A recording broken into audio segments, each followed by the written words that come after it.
ზოგადად დანამატების თემა კიდევ ერთხელ მას შემდეგ გახდა აქტუალური, რაც არჩევანში მთავარმა აუდიტორმა კონკრეტული ციფრები დაასახელა.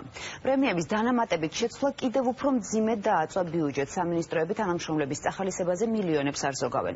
მხოლოდ საგარეო და დევნილთა სამინისტროებში ბოლო 9 თვის განმავლობაში 3 მილიონი გაიცა დანამატის სახით. გულუხვობაში კოლეგებს არც სხვა სახელმწიფო უწყებები ჩამორჩებიან. რეკორდსმენი კი კულტურის სამინისტროა, სადაც დანამატები 1500%-ით არის გაზრდილი. არის ან აღმაშფოთებელი არაკომპეტენტურობა, ან მიზანმიმართული დისკრედიტაცია. მიზანმიმართული დისკრედიტაციის ნაწილად კულტურის მინისტრი აუდიტის სამსახურის დასკვნას მიიჩნევს, რომლის მიხედვითაც მხოლოდ მისმა სამინისტრომ სახელმწიფო დანამატები 1509%-ით გაზარდა. აუდიტის დასკვნა მიმდინარე და გასული წლების პირველ 9 თვეს მოიცავს. დოკუმენტის თანახმად, ყველა სამთავრობო უწყებაში პრემიები შემცირებულია, თუმცა ამის პარალელურად მნიშვნელოვნად არის გაზრდილი დანამატები. გასულ წელთან შედარებით გაცემული პრემიების რაოდენობა 31 მილიონით შემცირდა, დანამატები კი 45 მილიონით გაიზარდა.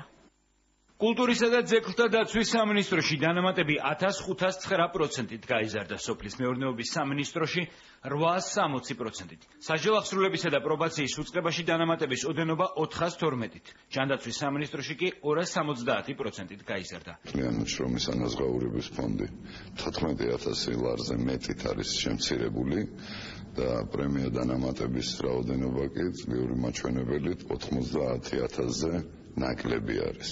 აუდიტის სამსახურის დასკვნის მონაცემებს ეჭქვეშ არაყენებს კახი-კახიშვილის უწყება, თუმცა სასჯელახსრულების სამინისტროს წერილობით განმარტებაში ნათქვამია, რომ სიტუაციის შეფასება მხოლოდ ამ ციფრების დასახელებით არ შეიძლება.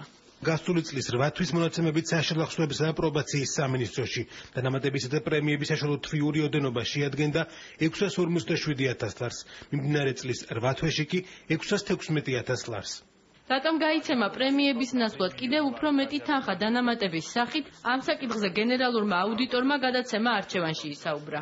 ადამიანები უნდა იღებდნენ პრემიერს, თუმცა ყველა პრემია უნდა იყოს დასაბუთებული, თუ რისთვის, რა გასამჯელოსთვის აიღო თითოეულმა საჯარო მოხელემ აღნიშნული პრემია, ასევე დანამატი. სამინისტროების არგუმენტები მიუღებელია არასამთავრობო ორგანიზაციებისათვის. მესამე სექტორი სახელფასო დანამატებისა და პრემიების გაცემის სისტემაში არსებულ სერიოზულ ხარვეზებზე საუბრობს. არც ერთ საჯარო უწყებაში არ ხდება შეფასება გაწეული საქმიანობაზე. შეუძლებელია კვარტალურად წლიდან წლამდე დანამატების და პრემიების გაცემა, ის რომ ეს არ ეფუძნებს გარკვეული შეფასების კრიტერიუმებს. მოხდა პრემიების დანამატების ჩანაცვლება.